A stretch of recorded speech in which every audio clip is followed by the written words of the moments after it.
Les gens vont dire, ah, encore Emmanuel Macron. Mais encore Emmanuel Macron est toujours... I would tell the people of Niger to remember that when we came to power on July 26, 2023, Emmanuel Macron, people will say Emmanuel Macron again.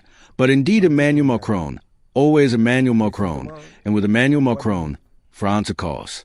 He was on a trip overseas, specifically in Guadeloupe. It was from Guadeloupe that he chaired a defense council on Niger.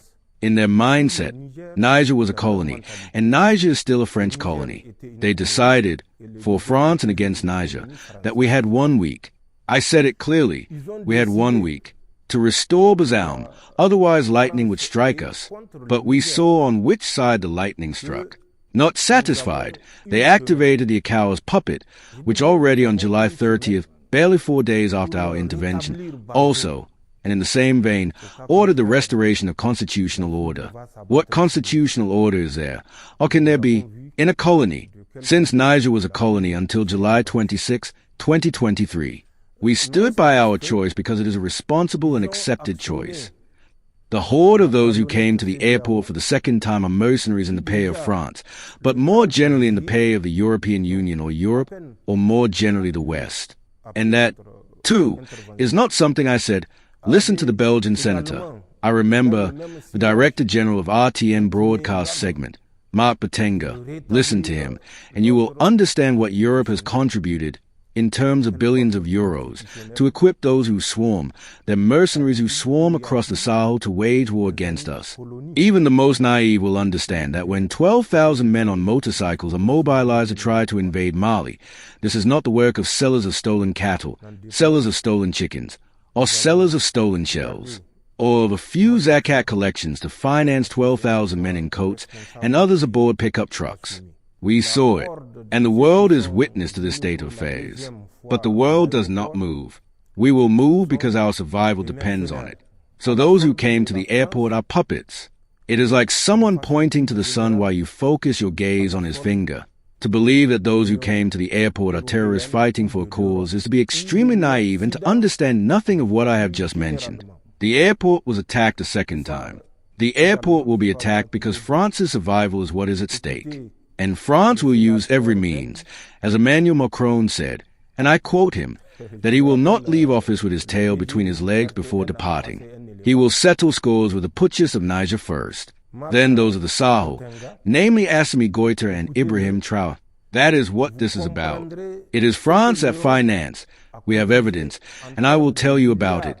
The assault against the airport, first on the night of January 28 to 29th, then the one on June 18th, still in the same year, 2026. It was an attack, the last one, during which they received orders to burn down completely the Diori Hamani International Airport in Niamey, to fire on all passengers who might be present at Diori Hamani International Airport in Niamey. They came mainly from the right bank of the Goma. Unlike the conglomerate involved in the January 28 to 29 attack, which had brought together mercenaries from JNIM, ISGS, Akarawa, and other former soldiers. The June 18, 2026 attack was led by mercenaries drawn specifically from the ranks of JNIM, what they call Nusra, and it was the French who gathered them, trained them, and gave them clear instructions, as I have said, to completely and totally destroy Diori Hamani International Airport in Niamey. After their training, they began moving, some on Friday the 13th, others on Saturday, and some on Sunday. The attack was planned to be carried out simultaneously at 3 sites. The first site was Diori Hamani International Airport. The second site was a presidential palace and all its annexes. And the third site that was to be attacked was the Intelligence Training Center, which was giving orders from certain residences on the outskirts of Niamey, and whose occupants had time to flee when they discovered that the attack had failed. Of course, to the great disappointment of their French sponsors, whose disappointment was clear to see. The first reason that led to this attack, you remember, we expelled at least 4,000 Western soldiers from our airport, from the Niamey Air Base in particular. In doing so, France wanted by every means to show that as long as they were in our country, we would be safe. But as long as they were not in our country, we would instead be in permanent insecurity. But this appearance of insecurity, or this permanent insecurity, is precisely intended to show Africans that the French Lord, the French God, is the only one capable of protecting them. The second objective of this attack was to give substance to the information warfare they had developed through, as you remember, the Sahel cell of the Elysee, which they designed and established in August 2024. I remember because a certain Jean-Marie was ahead of the Sahel cell of the Elysee, and it had this information warfare component in which he said he would equip the Elysee and the KDOC with an information strike force. So it was necessary, through this information warfare, to show that the countries of the Sahel in particular, which today are the target of all the concentrated attacks, our states, we know where the threat comes from, we know who sponsors the threat, and we know that those we confront, those we kill, unfortunately, are African brothers, because they are not all from the Sahel region. Others come from distant places. But one way or another, they are Africans whom we are killing. And it is among Africans, unfortunately, that we are killing each other for the pleasure of the colonial powers. So, if there is one capital that has experienced so many attacks, it is indeed Paris. And Paris is not the capital of Niger. It is not the capital of Mali. It is not the capital of Burkina Faso. It is the capital of France. This is to tell you that no country is immune from terrorist attacks, especially us, who are facing a war of neo-colonization. This is not a war against terrorists. No, that is what they want you to believe. But when I say that it is a whole European Union, all of Europe, the entire West that contributes, that participates in raising the funds to wage these wars in Niger, Mali, and Burkina, do you think I am saying this merely out of a desire to speak ill of others? These are facts.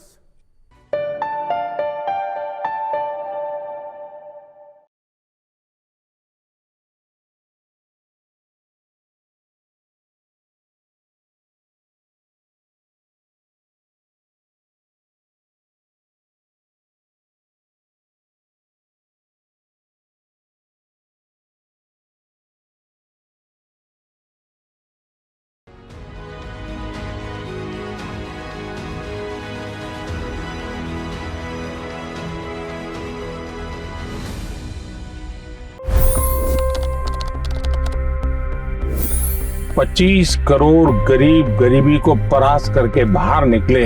For the good of our nation, let's work together and let's truly make America great again. The fastest news breaks. Requested PM saying that look, you will have to speak to Putin and to Zelensky. The biggest news makers. The relationship with India is probably the most important bilateral relationship the U.S. will have for the rest of this century. The capital delivered quite an election result today. Expert analysis. The million-dollar question today is how to stop this dance of death. Ground reports. I'm standing at the crossroad of the Kumbh Mela. Behind me are more than 100 entry ghats. Long-form interviews. Exclusionary politics is reflected in Manipur case as well. You don't bother because this is a small state. Have you ever wondered what happens when a banking dynasty meets tides of world history, intrigue, and a dash of myth? Why exactly did the US topple the Sheikh Hasina government? HD videos. We don't just break news, we break it down.